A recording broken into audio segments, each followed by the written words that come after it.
Hey guys, it's Ryan at Ground Up, the ultimate source for high quality detailing and restoration parts. On this week's product spotlight, we're checking out the Ground Up exclusive power window kits.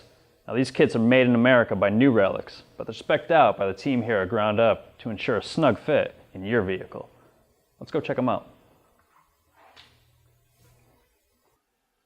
This bolt-in system fits directly into original mounting holes on the door, making for a hassle-free installation.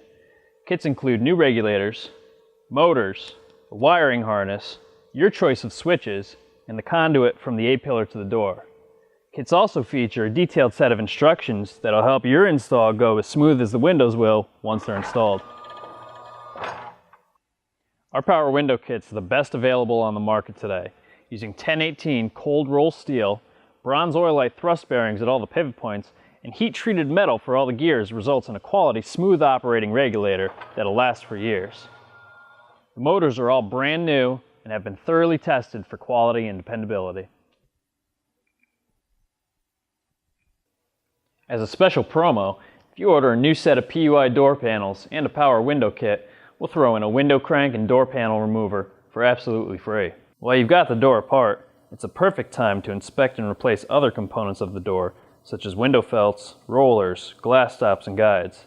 Check out the links below to access our huge inventory of glass and door parts. We carry power window kits for many different makes and models. Check out ss396.com for more details. Make sure to like this video, subscribe to our channel, and I'll see you on the road.